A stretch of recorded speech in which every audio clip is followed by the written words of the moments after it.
Hey guys, let's get more news about Steelers, but first, don't forget to subscribe and leave your like.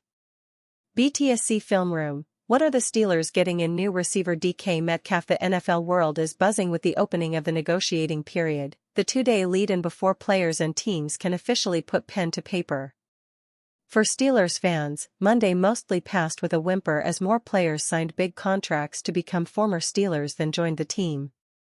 At the forefront for Pittsburgh, quarterback Justin Fields, who by all reports was the team's preferred choice heading into 2025, was leaving for the New York Jets. I hate to say I told you so, but Fields' market was right where I said it'd be last week in Read and React. With Sam Darnold signing with the Seahawks, the Steelers' options at quarterback are getting slim. The popular notion now is that the Steelers will decide between Aaron Rodgers and Russell Wilson. A reunion with Wilson isn't entirely off the table, but the team hasn't sounded too gung-ho about that option. Rodgers, on the other hand, can sell an even greater resume than Wilson did last offseason. That would come with its own circus and, in my opinion, reeks of desperation from both player and organization, but that's a conversation for another day. If neither of those sound appealing, and I tend to agree, I'd caution Steeler fans that those aren't the only remaining options. This has been a long preamble into what should otherwise be extremely exciting news for Steelers fans. Though Monday's quarterback developments have cast some doubt on the organization's future, Sunday night's breaking news hit like a lightning bolt. After more than a year of searching and yearning, the Steelers finally landed a big-name wide receiver, trading with the Seahawks for DK Metcalf. With the trade came a huge extension for the Black and Gold's new receiver. While there are still questions about who exactly will be throwing Metcalf the ball, I wanted to show what Pittsburgh will be getting with their new receiver. As a Seattle resident, I was quite familiar with Metcalf's game already, and I watched all 108 targets from his 2024 season for this film room. Today, we'll be looking at both the good and the bad with Metcalf. To be clear, as a fan I am thrilled with the trade and approve of the move.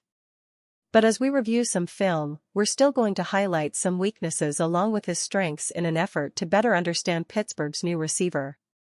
A size speed freak. The first thing that will stand out to you about Metcalf is that dudes his size shouldn't move that fast.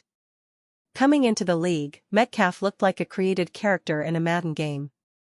Standing just under 6 feet 4 inches, Metcalf was a star at the combine with 90-plus percentile recordings in weight, 228 pounds/95 th percentile, wingspan, 82.7/8 inch/98 th, arm length, 34 7/8 th, with a 4.33 40-yard dash, 94th, 40.5 vertical, 93rd, 134 broad jump, 97th, and 27 reps, 98th, of the bench press to boot. This is where DK wins. He doesn't possess the most refined route tree, but he's physical enough to be press off the line, and quick enough to close the gap in off coverage to make a defensive back uncomfortable. When he and his quarterback are in sync, he's a big play waiting to happen. As you see, Metcalf thrives on vertical routes. Whether that's go balls, posts, corners, fades or wheel routes, if Metcalf gets behind a defender and his quarterback hits him in stride, there's a good chance he's scoring. Because defenders have to respect him going deep on them, that also opens up routes like comebackers, curls, digs, and outs. The Seahawks also love to use Metcalf on drag routes. Metcalf doesn't have the best lateral agility, so a lot of the underneath game isn't his strong suit.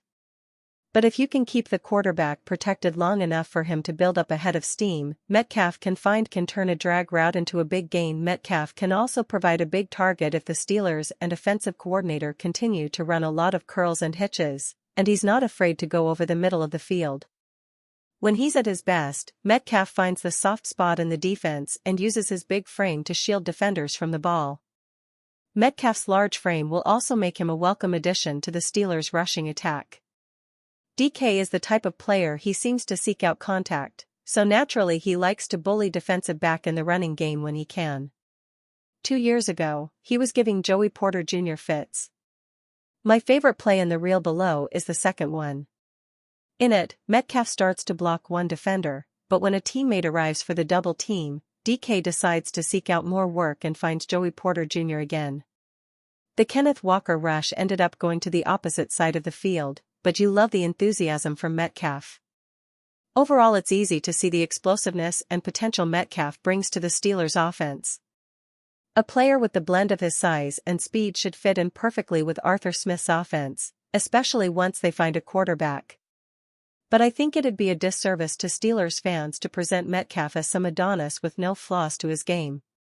Watch enough Metcalf tape, and there are some flaws you might not otherwise anticipate. But here's the catch. Mileage may vary and how much of a problem you find this to be, but the one thing I've always thought kept Metcalf from being one of the game's truly elite receivers is that despite his imposing frame, he doesn't always play up to it. Metcalf's game relies a lot on his speed. When he's put in contested catch situations, he's less efficient than you'd think. Metcalf's highest contested catch rate as a rookie was 52.9% as a rookie, but 2 of his 3 lowest rates have occurred during the past 2 seasons. Seattle radio host says Russell Wilson was poisoning the well when it came to DK Metcalf staying with Seahawks shortly after Russell Wilson came to Pittsburgh last year. Ian Furness of KJR Radio in Seattle joined the Breakfast with Ben's podcast and had a less than glowing review of what Steelers fans could expect from their new quarterback. While Wilson went above and beyond in Pittsburgh to compensate for some of the reputation he had built up for being a corporate entity instead of a teammate in Seattle and Denver, a lot of what Furness foreshadowed in terms of Wilson's in-game pros and cons manifested during the 2024 campaign at Acrisure Stadium. When Furness joined me again on 105.9 The X in Pittsburgh on Monday, he painted a very different picture of new Steeler DK Metcalf. He's another former Seahawk who is joining the Steelers after a standout career in Seattle. The 27-year-old pass catcher and Wilson were teammates before Wilson left to play with the Broncos. I think 100%, yes, he's a number 1 wide receiver. You're getting an absolute thoroughbred. I've loved watching him play, loved covering him. Love everything about him, Furness said. There's not much I'm going to say negative about DK. You guys are getting a dude. There's no doubt about it. That said, Metcalf had a significant dip in production last year. From November 17 through the end of the year, Metcalf never exceeded 70 receiving yards in a single game. He scored only 5 times all year. But Furness blames a lot of that slump on Metcalf trying to play through an MCL injury. He hadn't missed a game yet in his career until this year. He was hurt early in the season but tried to fight through it. They finally held him out for a couple of games. Then he came back, and he was never really 100%, Furness explained. The Seahawks literally, forcefully, had to hold him out of games. That's not who and what he is. This is a guy that is just the ultimate competitor. When Metcalf asked for a trade this winter, there was some surprise, and Furness says some people inside Seattle's offices are convinced that Wilson had something to do with Metcalf's request. I think Russ is the reason Metcalf wanted out. I think Russ whispered in his ears. Russ has been a cancer for the Seahawk organization, Furness said. Russ keeps in contact with Metcalf and Tyler Lockett. I know, from what I understand inside the building, they're pretty confident that Russ is the guy who was whispering in DK's ears. Kind of poisoning the well, so to speak. Furness says that Wilson's alleged influence wasn't even about guiding Metcalf to Pittsburgh. After all, Wilson doesn't even know if he'll be back in black and gold this season. It was more about simply implying that there are greener pastures beyond Seattle. Just talking about getting out. Like, hey, you deserve this. And you've got to remember why Russ wanted out. Russ was trying to get John Schneider, the GM, fired, as well as former coach, Pete Carroll. Always remember that in terms of the Russ influence, Furness said. He's a clubhouse politician.